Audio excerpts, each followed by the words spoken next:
I'm the sports editor for RGVSports.com. Today is a very special 2024 All-Area Volleyball Team Show. We're here at the RGV Flames volleyball practice facility or training facility on 107. And with us today, we're very fortunate to have our 2024 Utility Player of the Year, Itati Ramirez. Did I say the first name right, or did I massacre it? It's you massacred a bit, but it's Itati. Itati. How was that? Was that better? Yes. I'm white. What can I say? Congratulations on the Thank you. award. And let me explain to somebody, at least from my generation, if you were a utility player, award, whatever, you were the last one on the roster. You could just fill in for spots. That's not what that means anymore. A utility player, especially one like Itati. Did I get it right? It's getting better. Itati. There we go. There we go. Like her, she was Edinburg North's floor general. She could hit, she could set. Her hands are amazing. She can see the entire court, and she did everything for the Cougars these past 2 years, right? Have you been on varsity the last 2 years? Yes. Or three? 3. Golly, I get older and older by the second. Congratulations. Thank you. Talk to me about your mindset for each game and how you were able to see the court as well as that. You make teams run more than they do in practice. Honestly, I mean, my mindset every game was just, you're playing for one person and it's God. That's my mindset the entire time. I was playing for him. Every point I did, I thanked him afterwards. Honestly, my little dumps and stuff, they're pretty easy to do, after a while. But I just saw, once you see a player if you keep dumping at the one, you see the player stay there the entire time. So you got to move it around. So that's just how I saw it, and that was my mentality every time. So you would push deep a lot too, yes, the corners. Yes, that was my main.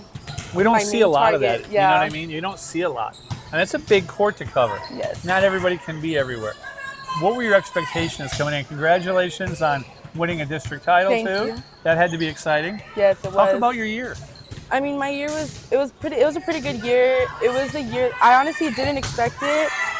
We struggled. Me and my team struggled a lot in the beginning, but towards the end, we came together as a team. We always told ourselves you know what, we're gonna prove everyone wrong. We didn't have one of the greatest starts at the beginning. Everyone was like, oh, it's just Edinburg North. They doubted us a lot, and it just made us work harder as a team and made us push ourselves more and be like, you know what, we're gonna prove everyone wrong. We're gonna work our butts off every day at practice, and every time we would play, we're like, you know what, let's take this 1 point at a time, one set at a time, and 1 game at a time. That's what we did this whole year, this whole season, and it got us to a very, very nice spot. No doubt. Yes. How different were you as a player first this season compared to last season? This season, I had a lot more, I don't want to say pressure, but I had to step up. Last year, honestly, I had a lot of help with my sister. She did a lot for me. She covered a lot of my defense and everything. So I was kind of just I didn't have as much, how can I say? I didn't have that, all the responsibility. Yeah, I didn't have all that responsibility. I know Itati did last year. She was the main help. All her passes were perfect for me. And I felt like that's what was the difference from last year to this year. I had more responsibility. Right. And how did you, but that responsibility isn't just something on you. Mm-hmm. You have to turn around and communicate to your team. Yes. How was that transition for you? At first it was pretty hard, but towards the end, me and my teammates had more communication. We started bonding more chemistry, and I feel like that was a big help in helping me communicate with my teammates, and yeah.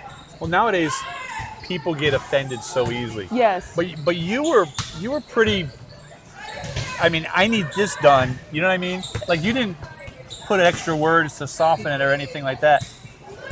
Did you get some crazed reactions at first? At first, yeah, but I always told my teammates, you know what, this is how I am, this is how I play. And it's not personal. No, I always told them, anything I say on the court, do not take it to heart. I love you all very much. They were this year, I feel like we had a very strong connection, and towards the beginning, they were all like, oh, like she's targeting me, she's yelling at me. There she goes again. Yes, but no, towards the end, they started like understanding it, and like they saw how I play and how I like for stuff to be done. But yeah, at first it was pretty hard, but towards the end, it started getting better. It seems like they were looking for it in the end. Yes. Like they would look to see, do I have anything coming to me, good or bad? Mm-hmm. Did you feel that change? Yes, at first my teammates, like how I said, it was hard for them, but towards the end they started telling me like, you know what, I need you to like get on me. I need you to tell me what I need to fix. And honestly, it was a big help for me too, because like I knew that I couldn't shut down or anything, because I knew my team needed me just as much as I needed them. So yeah, it was a better feeling towards the end once they started telling me like, I need you to do like, help me do this or help me like fix this and stuff like that. Did you by any chance hit the pole with your head? Yes, I did. You went diving for a ball. Put our listeners through that point. It was pretty impressive because she should have come out by UIL rules. Tell the story. Okay, so it was a home game against PSJA Bears, yes. I believe, yes. And that game was honestly so nerve-wracking to me, because it was like a game on the line for a title as well. And you know, PSJA Bears brings that like intense energy. Right. So I think one of my teammates had shanked the ball into the net, and I honestly didn't see the pole, and I thought I had like a good chance in saving it. But the pole got in my way, and I had hit the back of my head on the reffing pole. But and I was on the opposite side. I heard it hit. So honestly, I was like, okay, hold on, like, cause I think we were winning or losing. It was really tight. I think it was almost like super tight. Game point or something. So that's how I was like, I cannot get out of this game. We just need to like finish the game and just put it away. So I had my mom yelling at me like, get up, you need to get up, you can't. Did anybody say how many fingers do I have or anything like that? No. They're like, get out of her way. Yeah. Ray, you should have seen this. She goes diving, literally, bam, into the referee pole. I thought she was unconscious. She just gets right up, wavers a little bit, right? Yeah. You're like, who am I? I'm Batman. And then she just continued playing. I had to. I knew if I would have came out, like, Bears would have taken that opportunity and taken that game. I mean, for sure. Yes. I mean, that was it just shows the work mentality and everything that you have done for these last 3 years. Your sister, is she at Ranger College? Yes, she is. Under Nicole Smith? Yes. Do you know that story?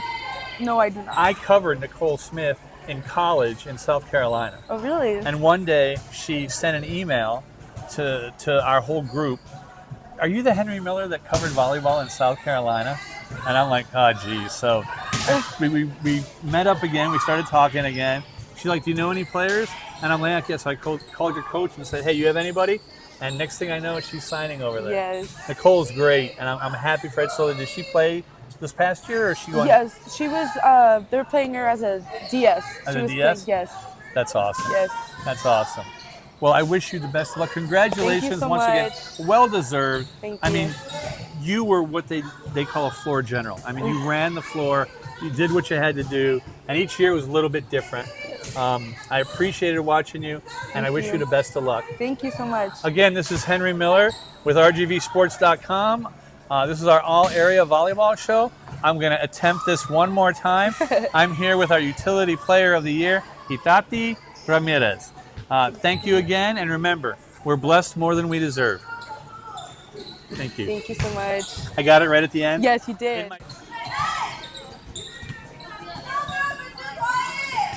You want to ask the first question?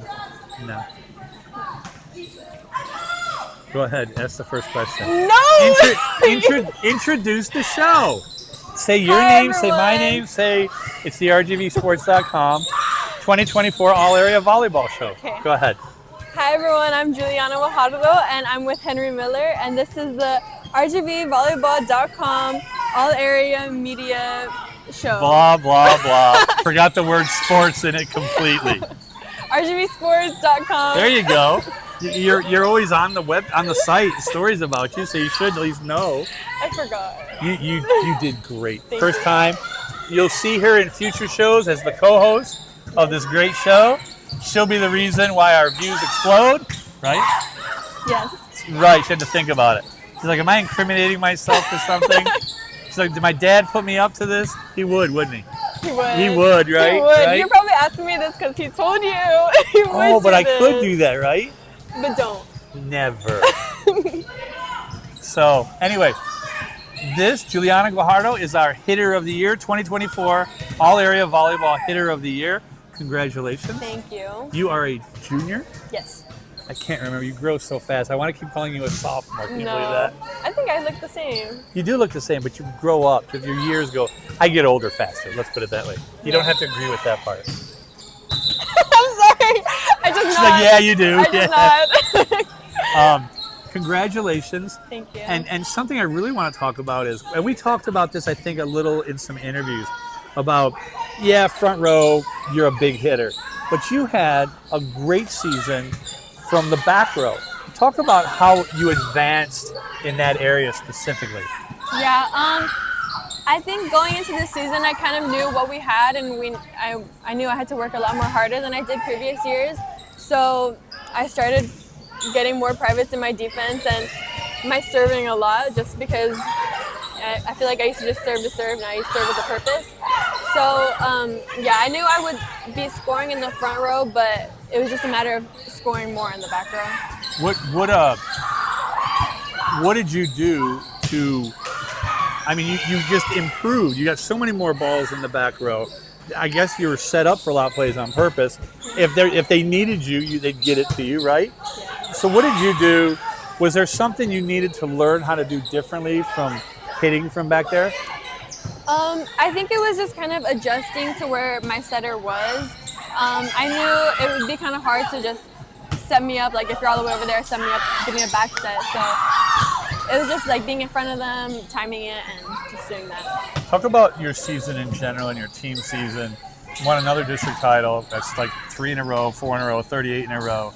But you guys had to battle with Edinburg and Edinburg North. Yeah. What did that do for y'all, and how did you deal with it?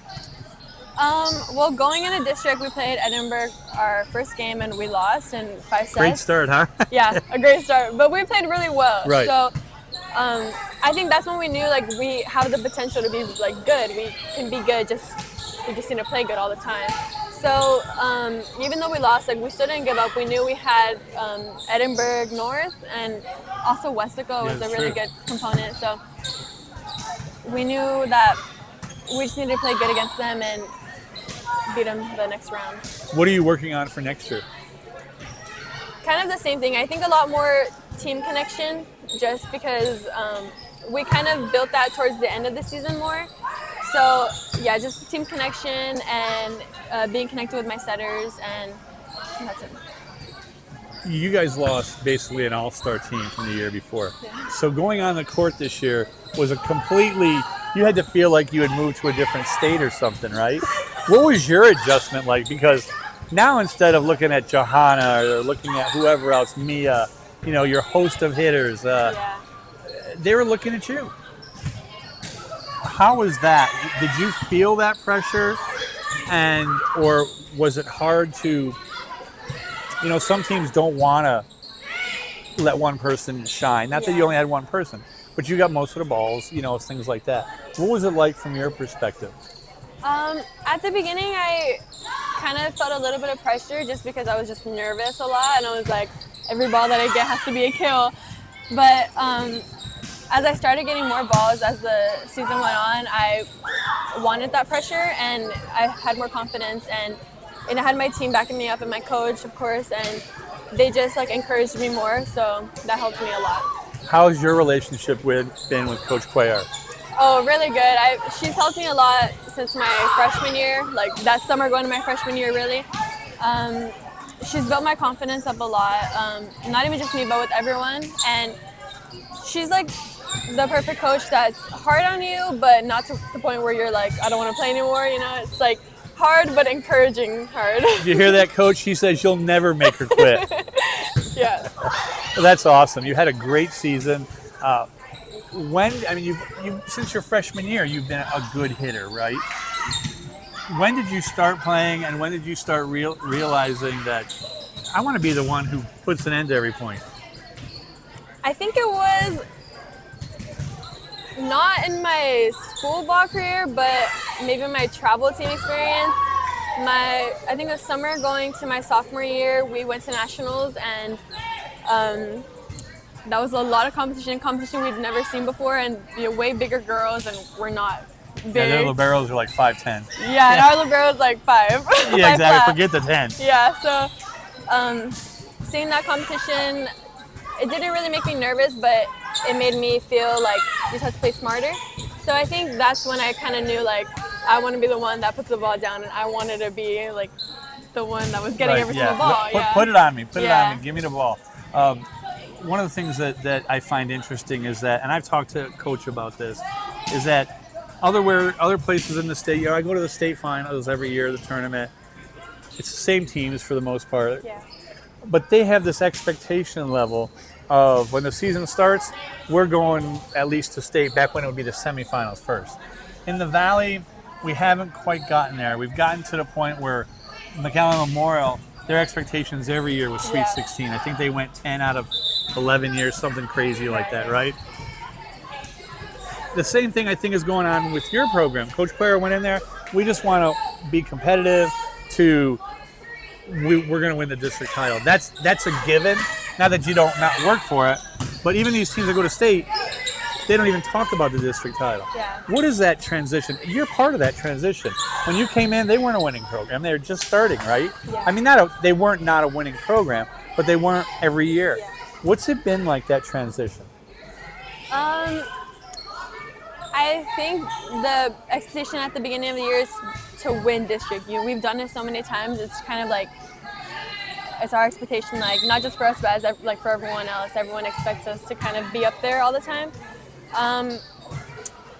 The other years with Johanna and Alexa and our really, really good team, Right. we didn't really worry about that. We were kind of set on how many rounds we were going to get past district. Right. So, but this year, like a completely different team, a whole new set of girls.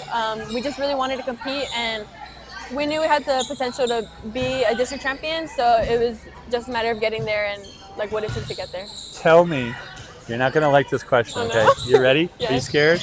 Yes. You should be.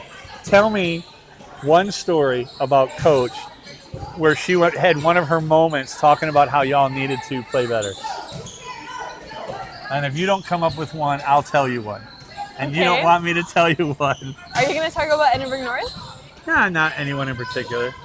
But maybe. Okay. Second round, when we played Edinburg North at Edinburg North, we beat them. We swept them the first round. So we kind of went in there kind of, I don't want to say cocky, but I guess cocky. Even subconsciously, sometimes we end up like that. Yeah, we just kind of thought like we had it in the bag. But Edinburg North, they always have a good crowd. They play with a lot of fight in them, and they have a great coaching staff. So I guess we kind of like took that for granted, and we didn't play to the best of our abilities. And They took it to you. Yeah, we lost in 4. Let's just say that. But yeah, so that moment in the locker room was not good. Was not good? Yeah. She didn't hand out cotton candy and lollipops and say, let's go get an ice cream? Not that game. But that's what makes her a great coach, her expectations. Yes. She's not going to expect you to do what you can. She's going to expect you to do what you're capable of. Yeah. And those are usually two different things. But you've gotten there. Keep working up like you do. Keep working like you do. Again, this is Julianna Guajardo, and I'm Henry Miller with RGVsports.com. Welcome to our show. Thank you for joining us. And this is our hitter of the year. Yes. We'll see you next year. Thanks and have a great day. And remember, we're blessed more than we deserve. Do you still love me? Yes.